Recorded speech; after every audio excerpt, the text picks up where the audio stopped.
Halo guys, assalamualaikum warahmatullahi wabarakatuh. Ketemu lagi di YouTube channel aku dan terima kasih banyak buat kalian yang udah klik video ini. Nah guys, jadi di video kali ini kita masih melanjutkan cerita pendakian Solo Gunung Unggaran ya guys. Nah, jadi cerita ini ditulis oleh Bang Henry Setiawan yang aku dapatkan dari Twitter ya guys. Nah, buat kalian yang mau baca sendiri ceritanya, linknya udah aku siapkan di deskripsi ya guys. Nah, tapi sebelum kita masuk ke alur ceritanya, jangan lupa untuk kalian yang belum subscribe, jangan lupa di subscribe, like, share, and komen sebanyak-banyaknya agar aku makin semangat lagi untuk membuat videonya dan aku makin semangat lagi untuk menge-share cerita-cerita horor ke kalian. Oke guys, langsung aja kita masuk ke alur ceritanya. Check it out. Pagi menjelang. Usai menunaikan kewajiban subuh, aku sempatkan ke Sendang Promasan yang dikenal dengan nama Sendang Pengilon. Sendang ini merupakan sumber air utama bagi warga Promasan dan sepanjang aliran airnya. Sendang ini tak pernah berhenti mengalir. Airnya jernih, bersih, dan segar. Di sendang ini juga terdapat semacam pengarahan untuk ritual-ritual khusus yang dilakukan di waktu tertentu. Aku membersihkan diri di sendang ini, sekaligus mengisi persediaan air minum untuk kubawa ke puncak nanti.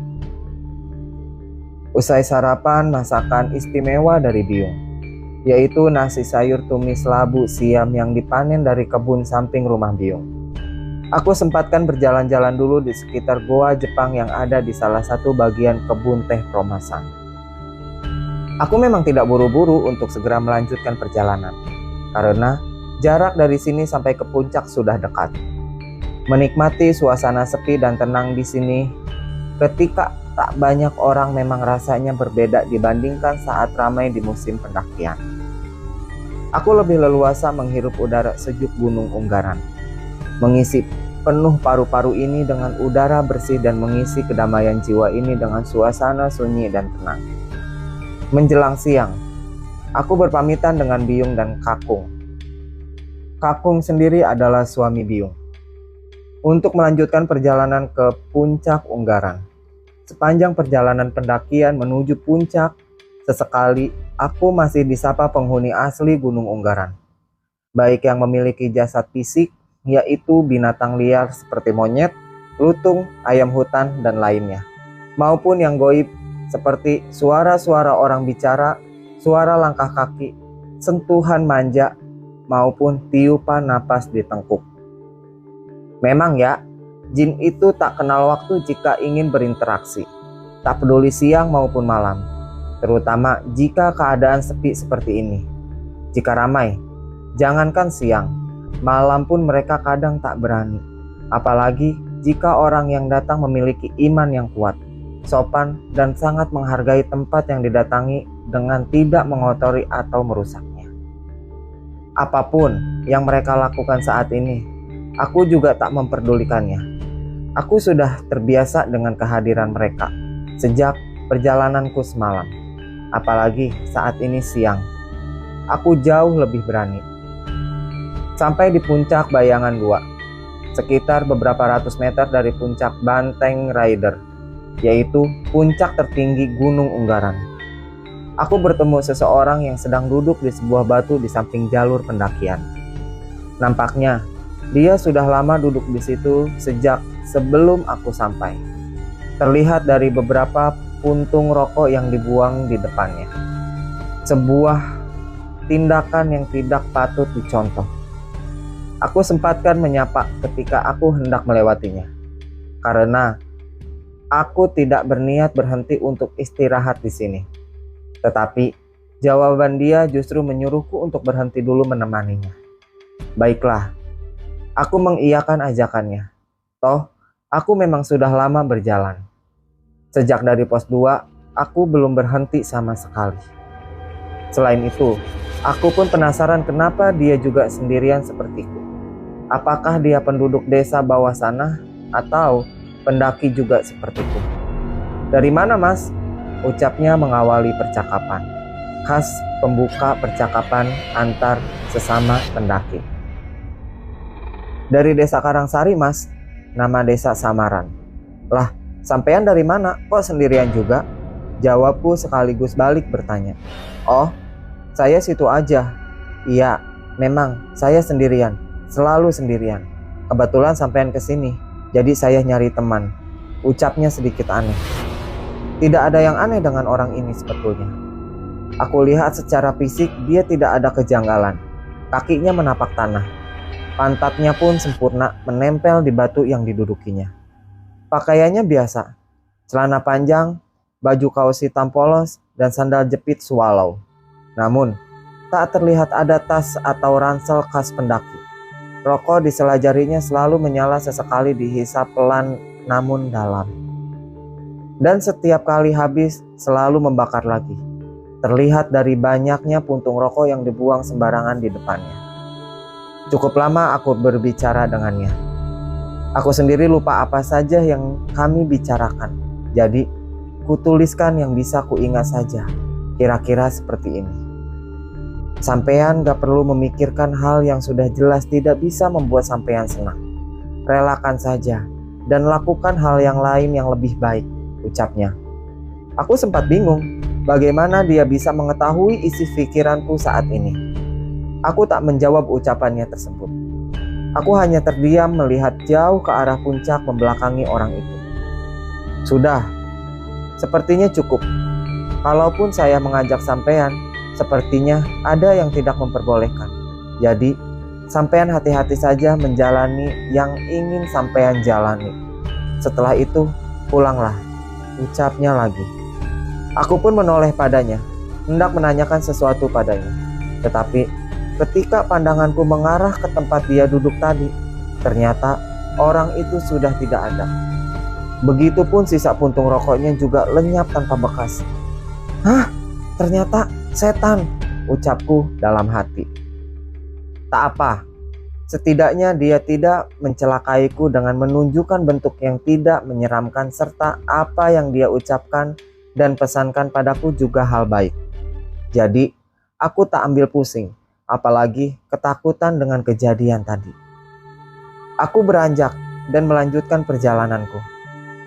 Tak beberapa lama aku telah sampai di puncak Gunung Unggaran. Di sini, aku hanya duduk merenung, konsentrasi dan relaksasi. Memikirkan apa saja yang telah kulakukan selama hidupku ini.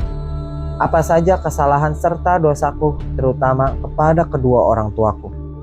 Aku tidak mendokumentasikan perjalananku ini dalam slide foto. Selain tak ada niatan, juga aku tidak membawa kamera. Tetapi aku menuliskannya dalam catatan yang selalu kubawa kemanapun aku mendaki gunung. Waktu menunjukkan sudah memasuki waktu sholat asar. Tak terdengar azan di sini karena lokasi puncak gunung jauh dari masjid ataupun musolah di pemukiman terakhir. Aku segera menjalankan kewajibanku yang diawali dengan tayamum untuk bersuci karena tidak ada sumber air di sini. Usai sholat asar, aku segera bersiap melanjutkan perjalanan untuk turun dari puncak. Jalur turun kali ini aku sengaja memilih jalur Godong Songo. Bukan tanpa maksud, aku sengaja memilih jalur Gedong Songo karena ingin sekedar sambil menikmati suasana wisata besok pagi. Wisata gratis, karena aku akan masuk area Gedong Songo dari pintu belakang.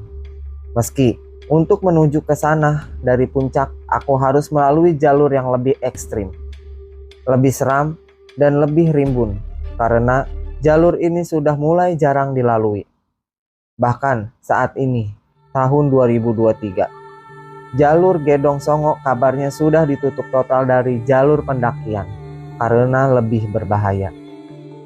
Tak banyak membuang waktu, aku segera beranjak menuju arah jalur Gedong Songo. Dari puncak Unggaran, aku mengambil arah barat daya, tepat di seberang jalur naik dari kebun teh Peromasan. Awal jalur turun dari puncak, aku melalui hutan rimbun dan turunan curam dengan sudut kemiringan hampir 90 derajat. Dengan bantuan akar tanaman, akhirnya aku bisa melewati jalur curam tersebut tanpa kesulitan berarti. Turun melalui jalur Gedong Songo ini bisa kita tempuh selama kurang lebih 4 jam berjalan normal. Tetapi karena aku saat ini sedang mengejar waktu, maka aku mempercepat langkahku dengan sesekali berlari jika medan jalur pendakian landai atau datar.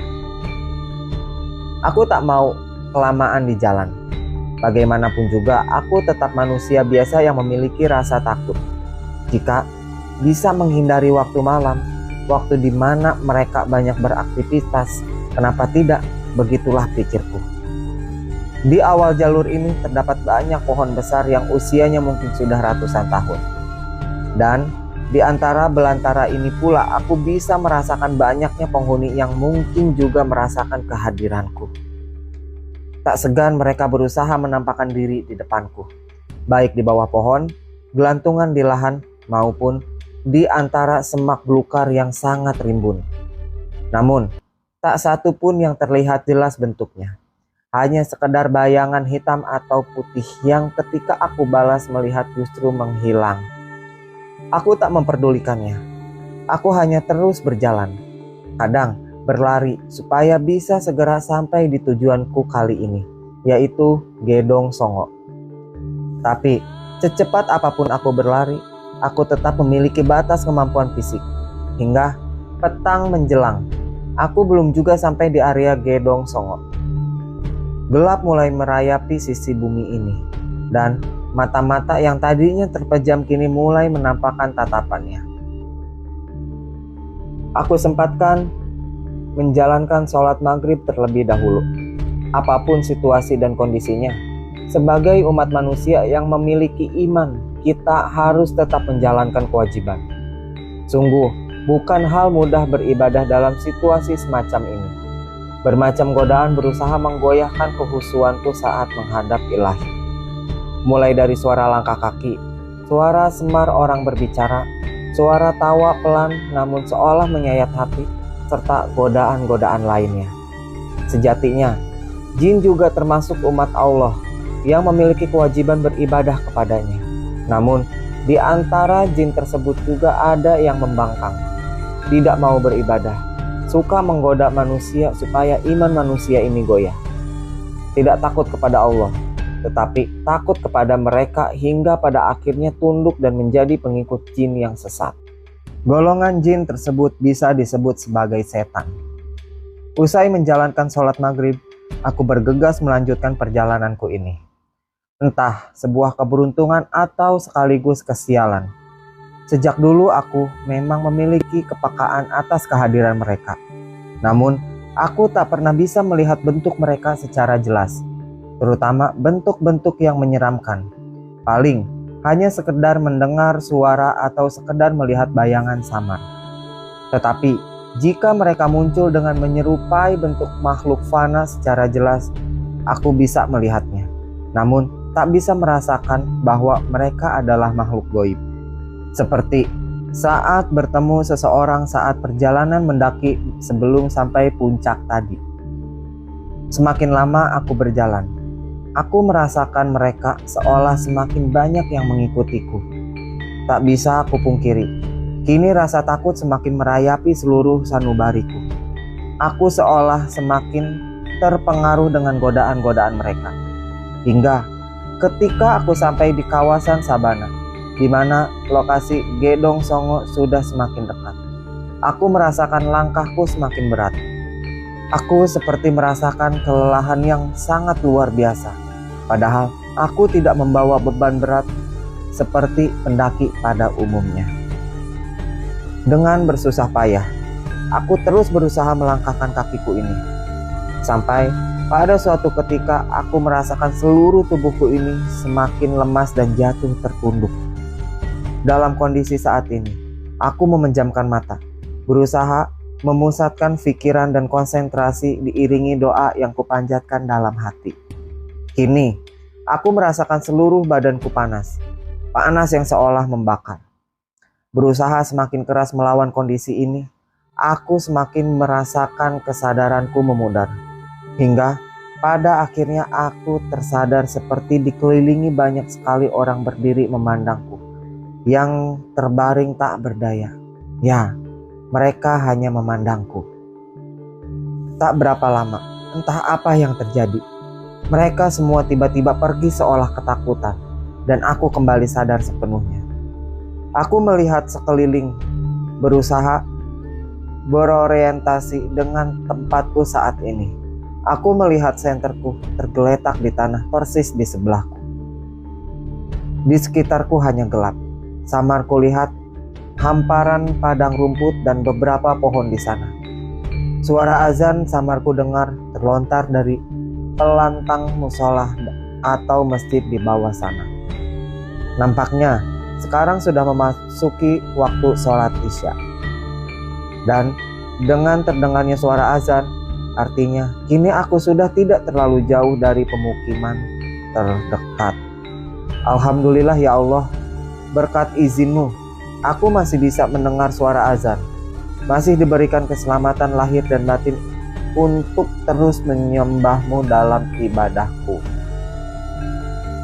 Usai menjalankan sholat Isya, aku melanjutkan perjalananku. Kali ini, aku merasakan langkahku jauh lebih ringan dari sebelumnya.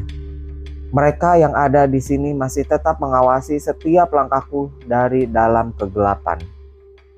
Kali ini, mereka tak lagi menampakkan diri di depanku. Tetapi, aku tahu pasti mereka masih tetap di sekitarku. Jadi, aku harus tetap waspada dan konsentrasi. Sekitar 1 jam kemudian, aku telah sampai di area Candi Gedong Songo. Aku masuk melalui pintu belakang. Tepatnya, melalui sela-sela pagar yang tidak rapat. Sepi sekali suasana di sini. Wajar, hari ini bukan akhir pekan. Jadi tak ada yang ngecamp di sini. Di hutan pinus sebagian belakang area Candi Gedong Songo ini memang dulu biasa digunakan untuk camping. Entah sekarang masih atau tidak, aku tidak tahu. Karena aku sudah lama tidak ke sana. Aku melangkahkan kaki menuju ke area pintu keluar. Karena percuma juga aku di sini. Selain tidak ada orang lain, aku juga tidak membawa tenda. Jadi, lebih baik aku beristirahat di tempat yang biasa digunakan wisatawan istirahat, di dekat loket Candi Gedong Songo.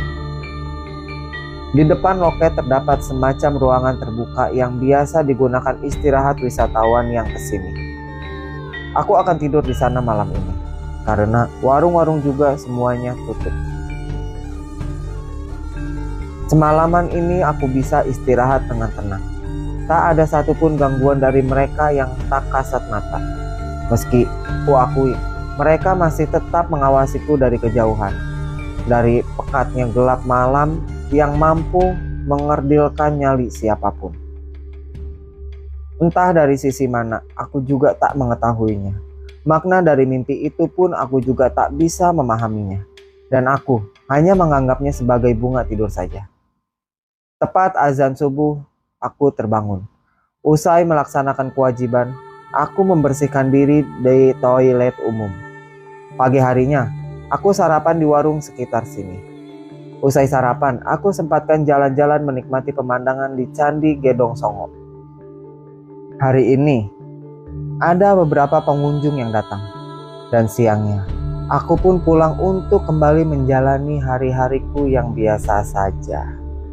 Oke guys, jadi ceritanya sudah tamat sampai di sini ya guys. Nah, tapi jangan khawatir. Di next video aku sudah menyiapkan cerita lainnya yang gak kalah horor dari cerita ini guys. Yang tentunya masih juga sama ditulis oleh Bang Henry Setiawan. Dan jangan lupa buat kalian yang mau baca langsung cerita-cerita atau karyanya Bang Henry Setiawan, nanti di setiap video linknya aku siapkan atau aku simpan di deskripsi ya guys. Oke guys, semoga kalian suka dengan cerita dan videonya. Tapi jangan lupa buat kalian yang suka dengan cerita dan videonya, jangan lupa di subscribe, like, share, and komen sebanyak-banyaknya agar aku makin semangat lagi untuk membuat videonya dan aku makin semangat lagi untuk nge-share cerita-cerita horor ke kalian. Oke guys, sampai berjumpa di video selanjutnya dan di cerita selanjutnya, and bye-bye.